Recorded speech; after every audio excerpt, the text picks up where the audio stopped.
Greetings. How are you?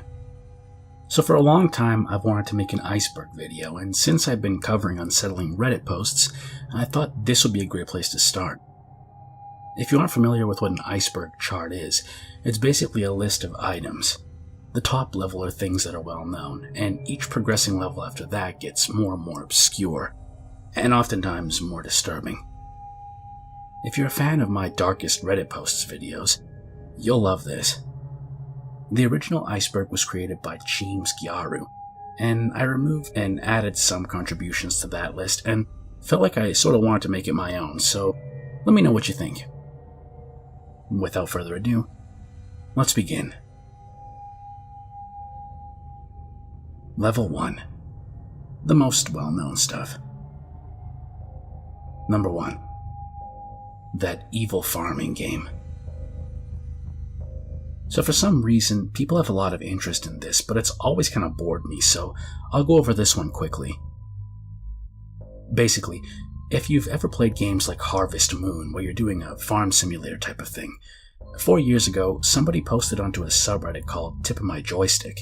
It's a play on the term tip of my tongue, and a subreddit where users help people find games they can almost remember the name of, but not quite.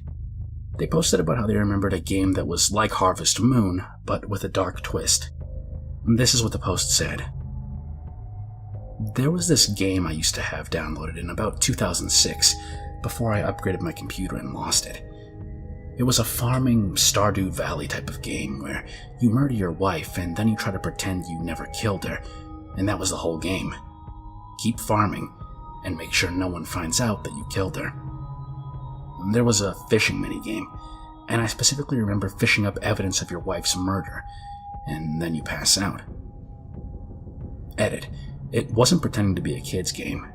It was an RPG Maker, and I got it off some indie developer's website.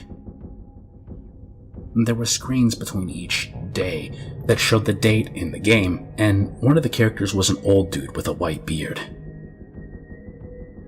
People left various comments on what it could be, but nobody could figure out what the game actually was. People even eventually began to think that it was all a dream. I've never personally had dreams about anything like that. I mean, one time I dreamed about that weird locker hallway from Persona 1, but other than that, no video game related dreams. You'd think this is where the search would end, but later on, someone links to an even older post that was also asking about the same game. The post read, I know almost nothing about this game. All I can remember is that it's kind of like Harvest Moon, but with a dark twist. The game starts out with you and your wife. One night you get into a fight and you end up stabbing her to death. After that, the game revolves around you farming to stay alive, while trying to keep the town from finding out about the incident that happened. Every now and then the cops come to search your house and you have to hide her corpse. Edit. I have no recollection of what console this game was for or when it came out. I know that it was released after 2000. I know this is so vague, but it's really hard to remember something you forgot. Also, it had to be before mid to early 2015. Graphics weren't 3D. I'm 100% sure it wasn't a browser game. They even managed to narrow it down to being a PC title, not something on consoles. And one user even said that they still had the hard drive they had the game downloaded onto, but it was later on discovered to be destroyed and unable to be accessed after being taken to a computer shop. People suggested that the whole thing may have been a false memory from a Vinesauce video, but I'm not sure what video they're referring to. So far, this has remained unsolved, but it doesn't really sound that far-fetched that a game like that could actually exist. Number 2. The Lamp Story. Have you ever felt like the reality you're living in wasn't actually real? This entry refers to a post made by a user in an Ask Reddit thread titled, Have you ever felt a deep and personal connection to a person you met in a dream, only to wake up feeling terrible because you realized they never existed? The user responded with, Throwaway account because this is really personal. My last semester at a certain college, I was assaulted by a football player for walking where he was trying to drive. Note, he was 325 pounds and I was 120. While unconscious on the ground, I lived a different life. I met a wonderful young lady. She made my heart skip and my face red.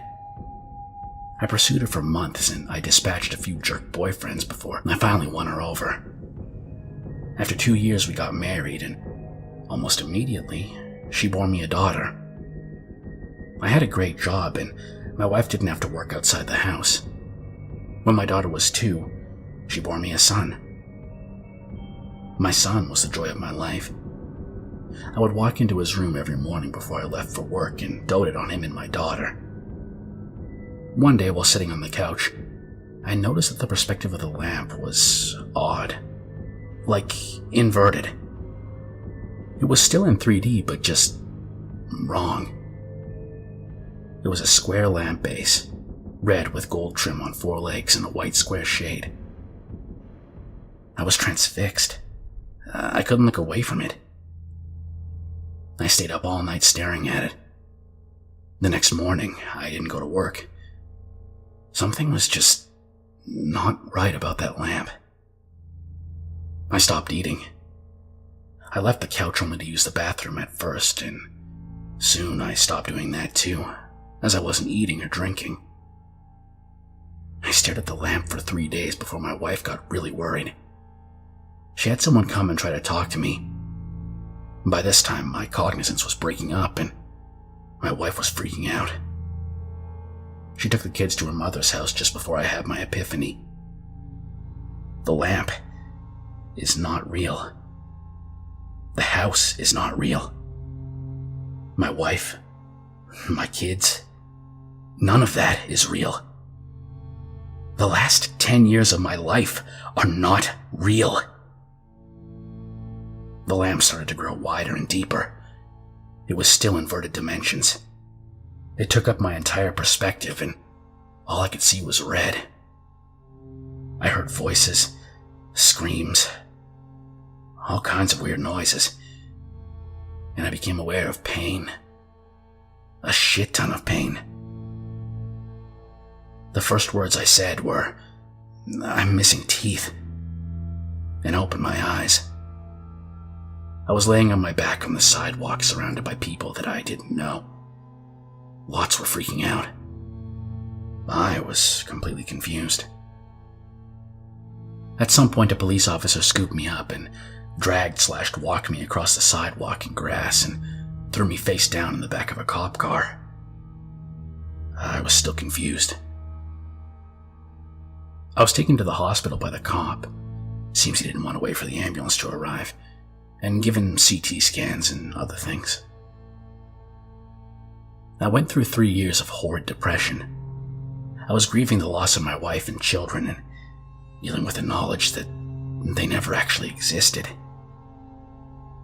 I was scared that I was going insane as I would cry myself to sleep, just hoping that I would see her in my dreams. I never have. But sometimes I'd see my son. Usually just a glimpse out of my peripheral vision. He's perpetually 5 years old, and I can never hear what he says. Number 3. My mother poisoned me. How's your relationship with your parents? For some of us, not that great. I bet that some of you here have even worried that maybe your parents have poisoned your food in the past or something. I know I have. So imagine that being not just a fear, but reality. That's what one user lived through, and they posted about it to the Off My Chest subreddit 9 years ago, saying, "This is a throwaway account. Ever since I became an adult about a decade ago, my mother's been against me moving out of the house.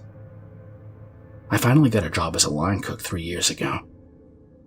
My mother, and rest of my family, which includes my sister and father, have been against it, mainly saying that such a job can't sustain me, which was true. And they also said that I would hate working, which turned out to be false.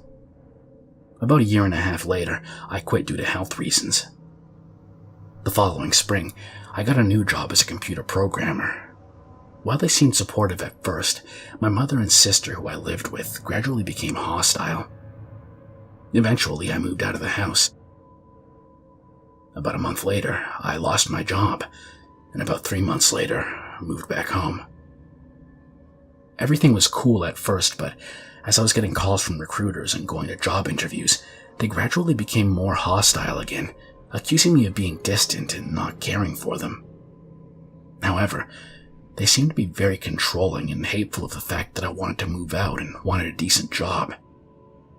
So last month, I finally got that job as a programmer again, but it was out of town. I had just enough money to relocate to the new city. They became very hostile starting a few days before I left, accusing me of not loving them, of hating them. On the day before I was scheduled to leave, my mother gave me 2 of those styrofoam ramen noodle cups and tore the cardboard covering that normally comes with it and threw it away. I was suspicious that they would try to sabotage my life, so I was careful in trying not to anger them. She gave a few more food items, which I didn't use, to take on the trip with me. When I arrived at the new city and entered my hotel room, I just decided to chill out. I was to go to work the next day. So after the first day at work, I ate a cup of ramen noodles and felt ill. I knew that feeling because my sister fed me something that made me feel the same way in late 2011, which I then assumed was because of my recent illness. I felt weak, lightheaded, and short of breath. I drank some water to make me feel better because that's what I did last time that happened to me. Over the week, my mother kept calling me, making sure to remind me to eat my ramen noodles. I was short on cash then, waiting for my first paycheck. I never actually told her that I ate them. I suspected then that I'd been poisoned, and after doing some Googling, believed it was cyanide. Now, this is something that you should never have to think, that your own mother would do that to you, so I resisted that thought because I simply couldn't bear to think that.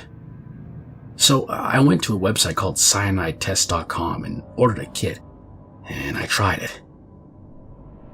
These were the results of my test. Positive for cyanide. I guess I'm going to have to call the cops. And I'll never speak to my family again. So this guy actually took a test and found out that his mother had poisoned him with cyanide. Can you imagine that? Like, how that would affect the family dynamic? And that's not even including the fact that he would probably call the police on his mom and she would have to go to jail, logically. Anyway, this post is well known for a reason, as it's one of the more unbelievable but true things to be posted to Reddit. I guess sometimes the saying is correct. Reality is stranger than fiction. Number 4. The Homicidal Memer. Now this is one I always remembered but could never actually find the post for. Basically, there was a meme format called Confession Bear where you would take this picture of a bear and write a confession over top of it, usually something lighthearted. One user called Naruto wrote, "My sister had an abusive, meth-addicted boyfriend. I killed him with his own drugs while he was unconscious, and the police ruled it an overdose." People didn't take this well, as you would expect. Naruto tried to play it off as a joke, but as people began asking questions, he eventually resorted to deleting his account. Reddit somehow managed to find out who Naruto actually was and sent police to talk to him. After that, we don't really know what happened. But he wasn't charged, or at least not that I can find online, so I can only assume that he really was just joking, but that's a really weird thing to joke about and a really weird format to do it. Number 5. Special Delivery. This refers to a post a user named Comoletti posted on WTF that purported to show a picture of a coffin that was randomly delivered to his driveway. Maybe the people meant to deliver to the Goth family across the street, I don't know.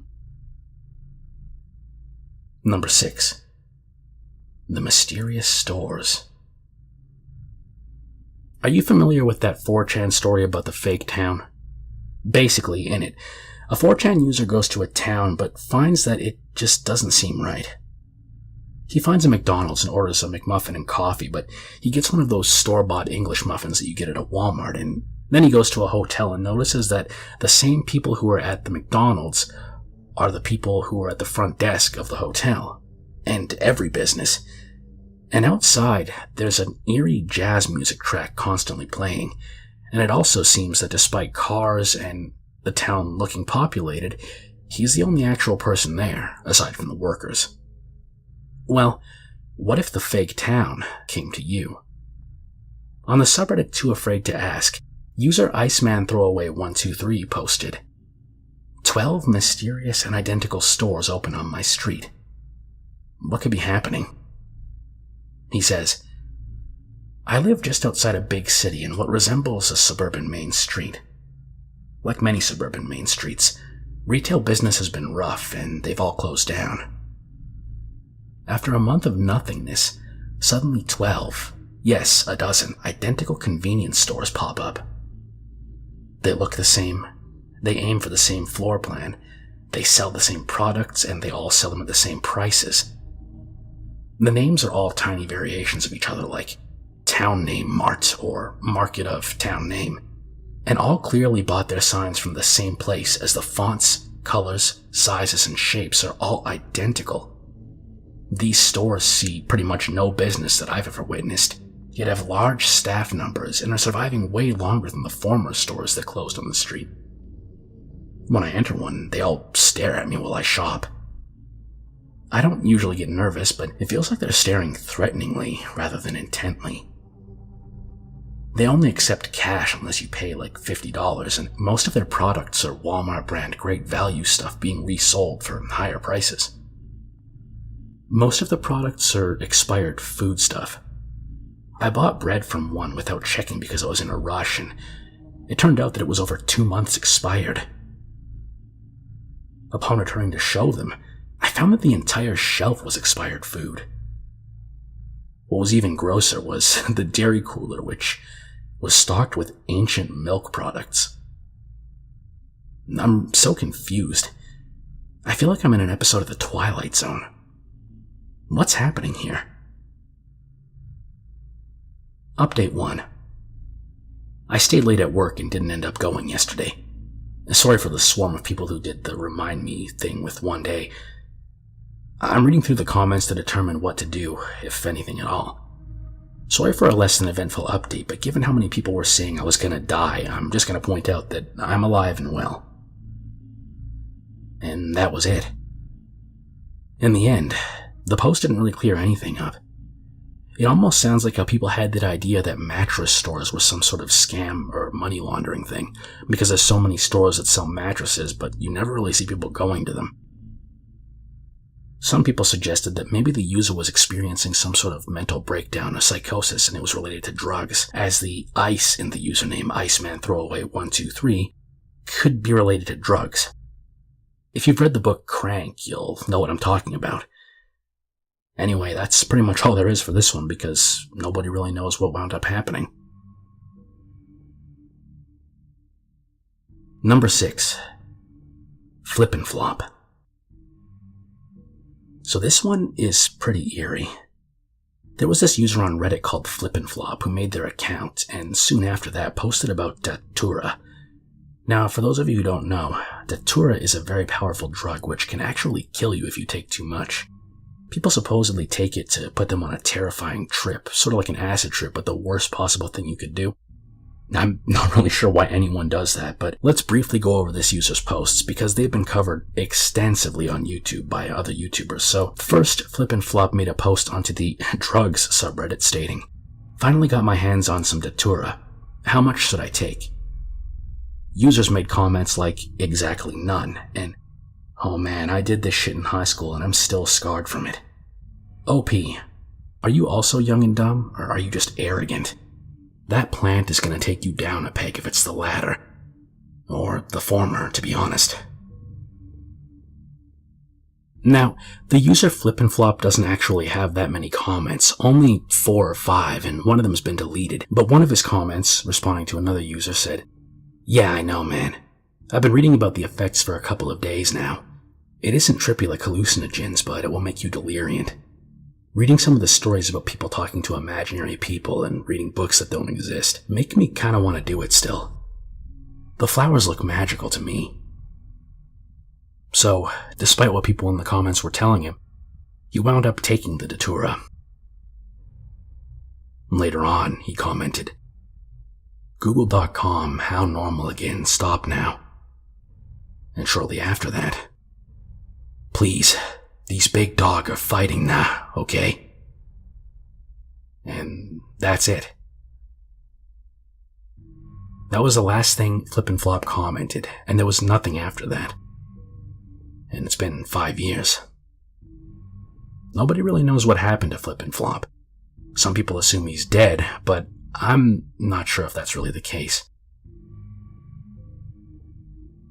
Level 2. Number 7. Broken arms. So, Redditors have a weird habit of strange relationships. If you watch my previous Darkest Reddit Posts videos, you'll have heard of the man dating and doing things with his pet cat. Now, how about moving on to someone who does the exact same sorts of things, but with his own mother? A user made a post that's too graphic to read about how he broke his arms and wasn't able to get off, so his mom helped him. His dad was just somehow okay with this, and it was a verified post too. This guy actually did this with his mom, and if memory serves, he actually wound up fully, getting it on with his own mother too. But they drew the line at kissing because, according to them, it just felt weird. Number 8. Roommate wanted. Now this is a classic story. I don't want to spoil it too much, but it's from the old school Let's Not Meet days. It reads as follows. This is a popular story with my family and most of my friends. Amanda is my brother's boyfriend. At the time of this story, she was looking for her first apartment and moving out from her parents' house. Her and my brother didn't want to move in together since they'd only dated for a few months. She opted instead to search for a roommate online. Browsing Craigslist, she found an advertisement titled something like "Roommate Wanted, Females Only." This sort of thing was common since the area she was looking in was mostly young professionals. The listing was for a room in a house for about $225 a month, which was quite cheap compared to most places listed. The occupant listed herself as a 23-year-old college student that wasn't comfortable living with any males.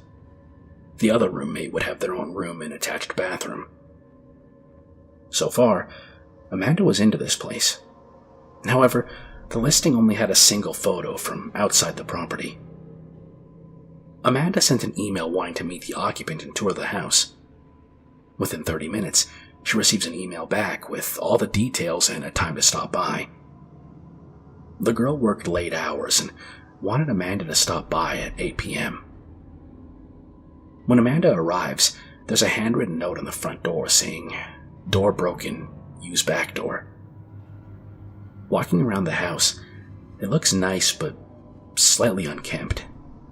Tall grass, weeds, dusty windows, etc. Still no alarm bells going off for Amanda, though. When she knocks at the back door, an older man opens it.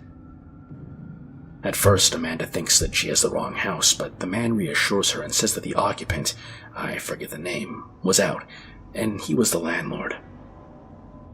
The occupant asked him to meet Amanda since she was working late. He seemed pleasant enough and offered to show her around the place.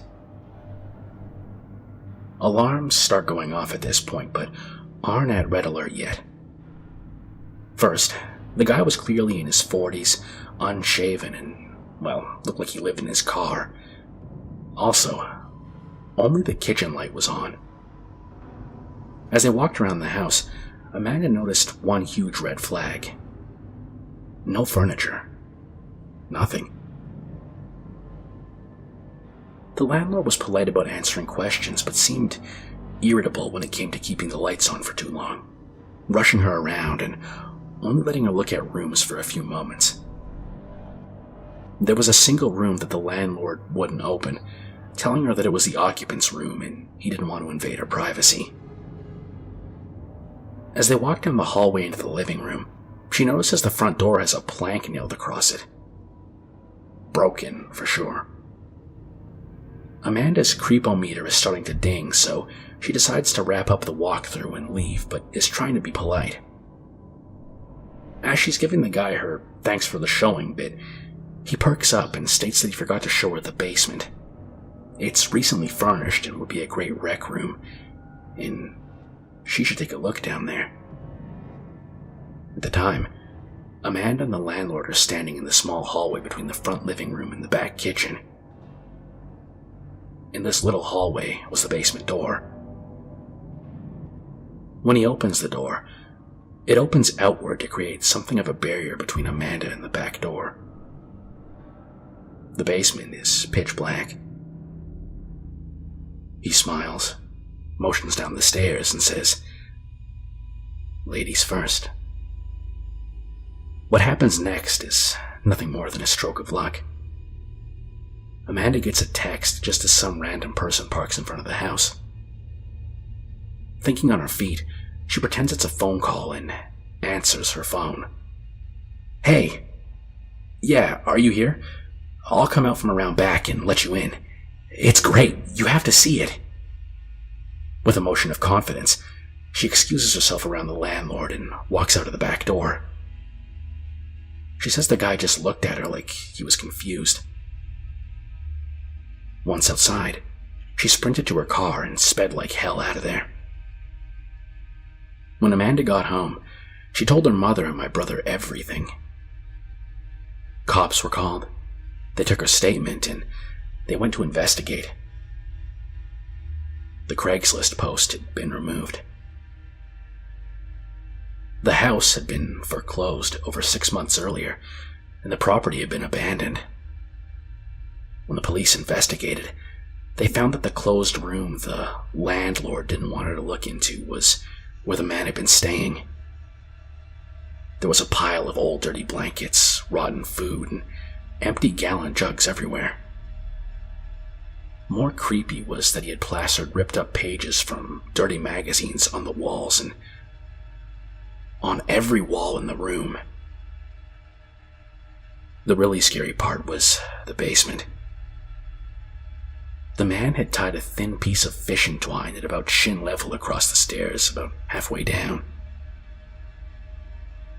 The basement was empty except for another pile of old blankets, a broom handle wrapped in leather belts, and a small box with a few rolls of assorted tape, duct tape, electrical tape, etc. Amanda ended up not moving in. Number 9. Purple Mommy. When you were a kid, did you have an imaginary friend? If you think about it, the concept is really creepy. Some invisible being that you make up that follows you around and that only you can see. That brings us to Purple Mommy. On Ask Reddit, a post was made asking users, "What's the scariest story you heard a child tell about their imaginary friend?" To which a user responded, "Purple Mommy. When my son was first learning to talk, he would tell us about something that he called Purple Mommy. It could be an imaginary friend, but these details are a little bit creepy. Here's a few of the Purple Mommy details. Purple Mommy is all purple with long black hair and bright all-white eyes. At the time, he had mixed up purple with black, so he could have meant that she was all black. Purple Mommy picks him up at night and turns off the lights. We would often find my son out of his crib in the morning, which would mean him crawling over the railing and down to the ground, at a time when he was barely walking. We definitely found the lights off in his room a few times too, even though he's terrified of the dark. Purple Mommy needs a bandage because she has blood everywhere. Purple Mommy has no smile, meaning a mouth. Purple Mommy really doesn't like Daddy. He told us all of this stuff for maybe a year or a little more. If we ever asked where she was, he would always point to the same spot, a corner of the room, behind his open closet door. He would always wake up crying almost every night during this time, and once, during a really rough night, my wife went to ask him what was wrong. And his answer was, "Purple Mommy won't let me sleep." So I want to ask you guys, what do you think Purple Mommy was, really? Just an imaginary friend? Or was there more to it? Number 10. The Friendly Lady. This refers to a very weird post made on Let's Not Meet. It reads, "Late last year, I had my 21st birthday. Along with celebrating with my friends, my boyfriend's mom wanted to take me out as well. So, his mom went ahead and reserved a table at a bar in downtown for Saturday night. Saturday night comes and there's major traffic, but it's always packed in downtown on the weekends, so this is to be expected. His mom and I park in a toll parking lot, and we have to walk about 5 blocks to the bar where we're going to meet my boyfriend and everyone else. So, we start walking and arrive at a crosswalk we have to wait at. There's maybe 8 other people standing at this crosswalk with us. I'm just patiently standing there and minding my own business when suddenly I notice this girl standing next to me. She startled me, to be honest. 1, because of how she seemed to appear out of thin air, and 2, because of how close she was standing next to me. It almost felt as if she was trying to huddle into me, like, you know how when a little kid is shy and will try to hide behind his or her parents? Yeah, that's how she was acting. Except she was just leaning into me and she had her shoulders hunched over. Her hair was black and long, at least down to her waist. She had on a long striped dress that went down to her ankles, a leather jacket, and sandals. She looked to be around my age, but she had dark tan skin and black eyes. Her attire was normal, but she didn't act normal. She was being really weird and kept plugging her nose, like she was smelling something bad or something. And she kept skittishly looking around, like she expected something to pop out and grab her. To be honest, she was kind of acting like a scared animal, but her demeanor was cold. Her eyes felt like they were dead and empty, and her face held no emotion. So, not liking how close she got to me, I took a few steps to the side. And guess what? She stepped towards me and got as close as she was the first time. I sort of thought that was weird, but gave the situation the benefit of the doubt. Plus, the crosswalk light turned green right after she came close to me, so I figured I didn't have to deal with her because we'd go our separate ways, right? Wrong. She walked across the street and the first few blocks with me, staying the same closeness that she was at before. No matter where I moved to, no matter how many times she almost got lost in the crowd of people, she would scurry up right next to me again, all the while plugging her nose and looking around everywhere. She made me feel weird. My boyfriend's mom at this point confronted the girl, asking, "Hey, do you need something? Are you okay?" To which the girl responded, "It's not safe." After that, she slowly lifted her head and cocked it to the side and looked me dead in my eyes. Her mouth quivered. My boyfriend's mom and I just looked at each other like, what the hell? At that point, I just wanted to get away from this weirdo, but it was bad enough she wouldn't stop invading my space and following me, and now she's saying this weird stuff all the while looking at me like that. My boyfriend's mom pulls me to the side and whispers into my ear, "Walk faster and don't look at her. I want to see if she's following us." So that's exactly what I do. And guess what? She follows us all the way to the bar. Despite my boyfriend's mother telling her to please stop getting so close to us, she responded with, "I want to stay with you guys." Despite taking unnecessary turns to see if she would follow us, she always did. I was freaking out internally all the way there. We finally get to the bar and whip out our IDs as quickly as we can so we can get inside and away from the freak following us. She followed us inside and sat at our table, but sat at the furthest side of the table, and she starts to scoot herself over, but she only moves over when we're looking away. You turn your head and boom, she's managed to hop one seat closer to you. And she was staring the whole time with this blank expression on her face. My boyfriend's mom had it at this point and got up to tell the bodyguard to make the girl leave. The bodyguard comes, tells the girl that she has to leave, and she actually starts to argue with him. I didn't catch the whole conversation over the loud music, but I caught the girl asking him why she had to leave and saying that she can sit anywhere she wants to. She began to get really aggressive once he told her that this table was reserved for us and our group that she was not a part of.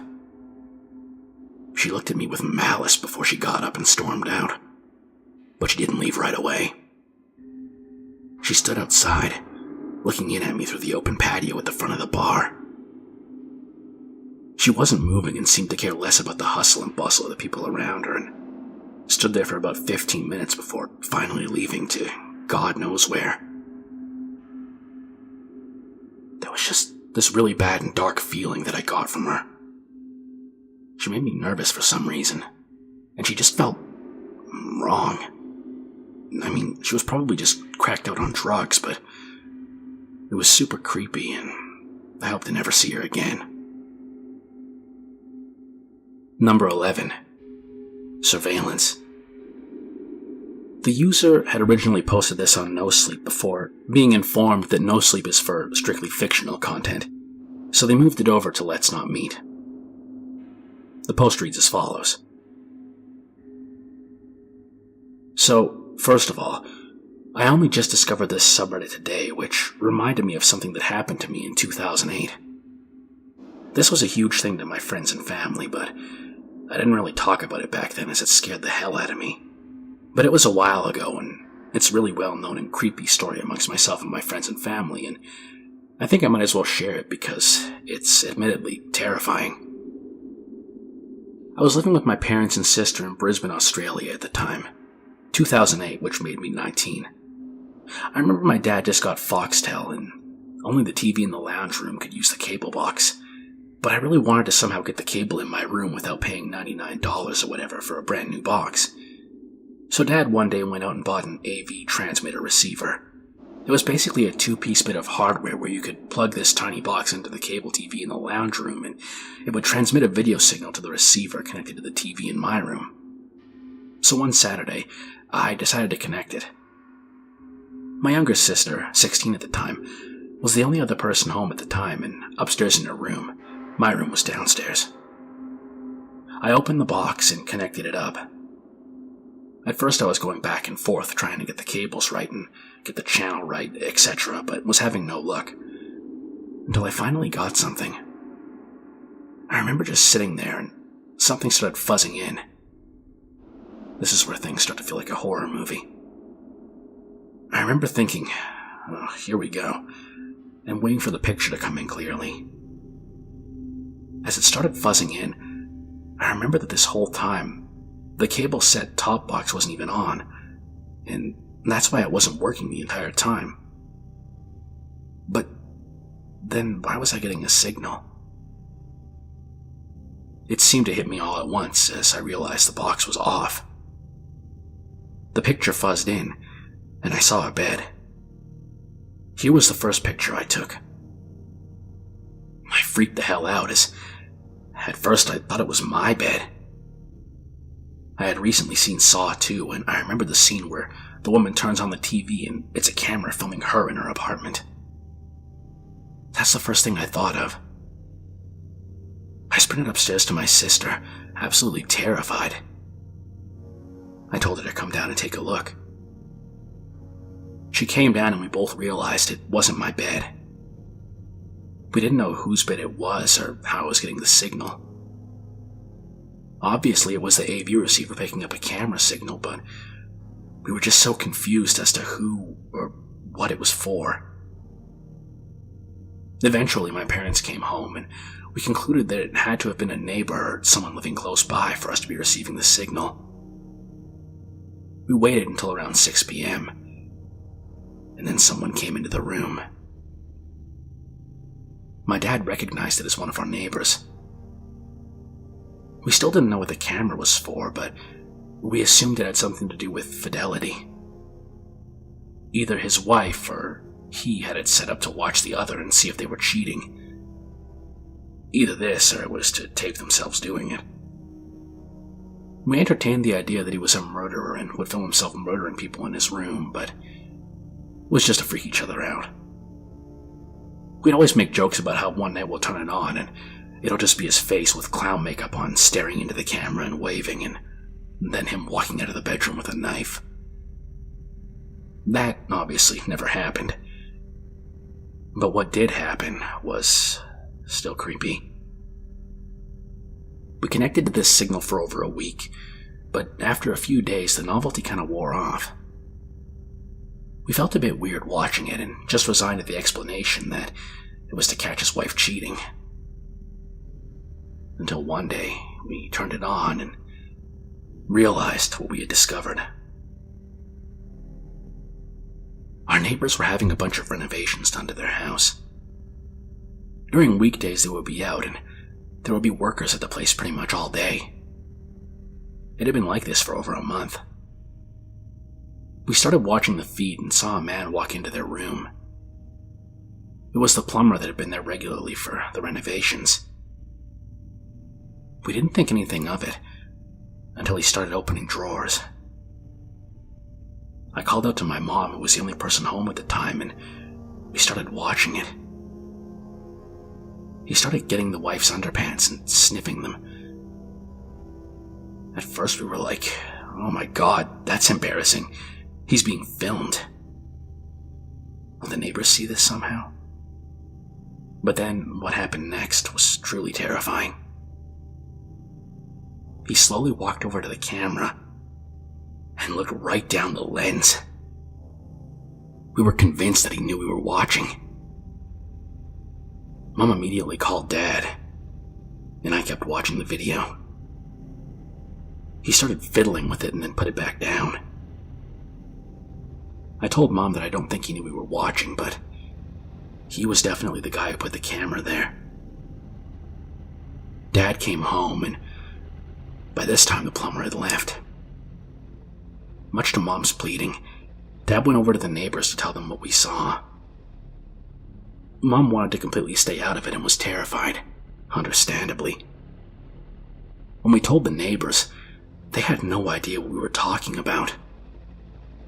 They allowed Dad to go up to their room, and what he found that was holding the camera was an installed device in the wall that was designed to monitor water usage, which was completely normal, as at the time, Brisbane had been hit with a drought recently, and there were lots of water restrictions. Still is now, I think. The plumber had installed this into the wall, but he had fitted a camera behind it in the wall to watch the bed. Immediately, they called the police, who came over and conducted an investigation. For the next week or so, we didn't hear much about it. I spent most of this time just telling my friends, showing them pictures. But truthfully, my whole family was frightened every night. It was just really creepy thinking that we could have stuff like that hidden in our house. Chances are we didn't, but it was still really scary. After a couple of weeks, my mom was speaking to the wife next door and asked what happened with it all. The wife said that the police found out that he would, during the night, come to our street and sit in his car, which had really tinted windows, and watch the feed on his laptop. When Mom told me this, I got shivers. The reason was because on multiple nights when I'd driven home late from my friends or walked home drunk after a night out, I remember seeing a station wagon always about 30 meters down the street from our house. It was never there during the day, always at night. I'd always walk past it and look at my reflection in the tinted windows, assuming nobody was inside. I was always confused by whose car it was, but never thought more about it. It still scares me so much knowing that it was this creepy plumber sitting in back there on a laptop just watching a hidden camera stream of my neighbors. Anyway, that's my story. It's all true, and it still creeps me out to this day, but my friends and I have a good laugh about it. Number 12. Doctor Boyfriend. I'm gonna first let this post be read as is. You'll see why I don't want to reveal too much as it goes on. A user originally made this post on the legal advice subreddit, and it was titled, "I think my boyfriend has been drugging me to make me forget things. He's a doctor." And it read, "This is in North Texas. Hey, so I need to apologize if the post is jumbled a bit. I started typing it up in Word yesterday before my date and forgot about it before finishing it today. I think my boyfriend has been secretly drugging me for a while now and is gaslighting me. I know this is going to be hard to explain, but I've been having gaps in my memory that I've been explaining away as being tired or overworked or whatever else. I was going to ask my boyfriend about it since he's a doctor, but then I started to notice that this seems to happen when I go on dates with him. I know it must sound crazy, but I've woken up with dried skin on my breasts several times with no memory of the night before. I know it's him as, well, I won't get into specifics, but he likes that kind of thing more than other guys would. The first time it happened was when we were drinking and I wrote it off as too much to drink. We get drunk and do it all the time, so it's not a big deal to me, but then there were a few times when I know that we weren't drinking. I decided to break up with him over it, only to suddenly find myself on a date with him a few days later. I hadn't yet had the conversation to break up with him, but planned on it the next time I talked to him. I remember being at the restaurant, but nothing before that. My car and his car were in the parking lot too, so I was confused. I decided to play along when he asked me to come back to his place. After 3 days at his place, I remembered everything, so I was starting to trust him again. Knowing he was an ENT, I know it wouldn't be his forte, but he is a doctor. I was going to ask him about my issues when he randomly pointed to those red bumps on my thigh and said I should be treating those sores. I had completely forgotten they were there. These little red bumps that looked like needle injections that got infected. I got so freaked out he mentioned them that I decided to leave. The next day he came over to check on me, and I remember waking up in bed with more dried on my chest. Then today he met me for lunch saying we had agreed to meet, but I never agreed to be with him and I would never want to. He does this all the time, saying we agreed to do something that I have no memory of. I'm sick and tired of it and want him punished. This has started to affect my work life as well, and I start to get paranoid when I see my boss walk into a room after making eye contact with me. I'm paranoid that he's about to fire me. My friends also state that I've been acting strangely and out of character. I've even begun to lose sleep and sleepwalk when I do. Is there any way to have blood work done and see what kind of drug he's using on me? I don't want the police to blow me off and push me away like some crazy lady, so I want to be damn sure when I go to the police. This seems like a pretty cut and dry case, right? But then a user comments. You mentioned red bumps on your thigh, insomnia, memory loss, paranoia, and anxiety. Pull the sheets off your mattress, please. Check in the little creases for brown specks or encrusted brown flakes. These symptoms sound eerily familiar to what happened to a friend of mine. We thought he was going crazy, but it turns out he was having a severe reaction to long-term bedbug bites. You mentioned that you remember everything that happened at his place, but as soon as you got home, it started up again. Well, bedbugs can cause psychological symptoms if the reaction is severe enough. I would check the lip of the mattress first to see if you have bedbugs. OP responds, Wait, seriously? Does it look like dried up chocolate or feces chunks along the seam of the mattress? The other user replies, Yes. Is that what you see? To which OP responds, Yes, all along the left side of my mattress by the wall. In a twist nobody saw coming, it turns out that her mystery illness was caused by bedbugs, and not her boyfriend. Number 13. Drug dealer's mistake. So the Silk Road was a website for people to buy and sell illegal items. I don't know too much about it, but primarily I remember it being used for drugs. But I think it was used for other things too. Anyway, this entry refers to a post made on the confessions board titled, I am responsible for the deaths of several people. It reads as follows. Around 4 years ago, I was a vendor on the darknet. It was a relatively short-lived thing. I was just doing it because I was too lazy to get a job and, at the time, didn't want to settle for the 9-to-5 thing. I wanted to start my own business and use the drug money as a startup. I had been using myself for years. Along with that, I met lots of people into the dealing scene and eventually started dealing myself.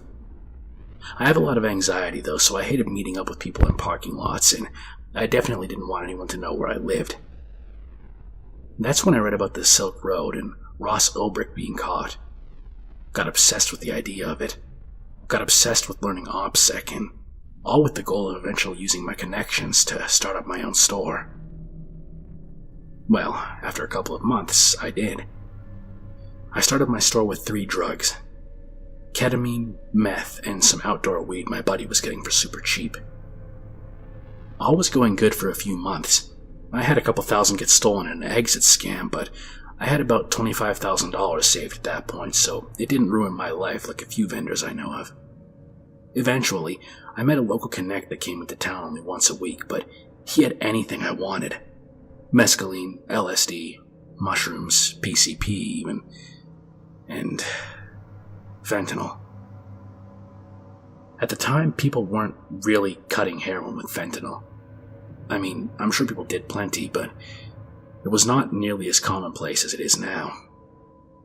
People just did fentanyl, and still do. I put all my addresses into an Excel spreadsheet along with their name, zip code, order, and the amount. At the time, I was selling some super white powdered mescaline. The fentanyl was also a white powder. Very similar consistency. Long story short, my Excel messed up, or I messed up, and about 7 people's mescaline orders were filled in as fentanyl orders. They all went out. I didn't notice and kept doing my thing for a few days. About 5 days later, someone contacted me and told me that their friend died from my mescaline. I immediately called bullshit and went to check my order log and scale up how much of my mescaline I had left. Well, I had about 11 grams more than I should have. I still don't know how it could have happened. I wasn't a user, but I was definitely high off dabs. I went to check my order log on the market to see if anyone had finalized on their purchase, and a couple of them were, but none from a specific day, including the person that messaged me. No one that had purchased mescaline that day had finalized their orders.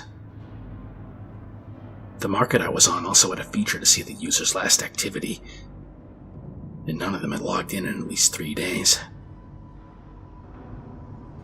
I immediately deactivated my vendor account. I didn't even need confirmation.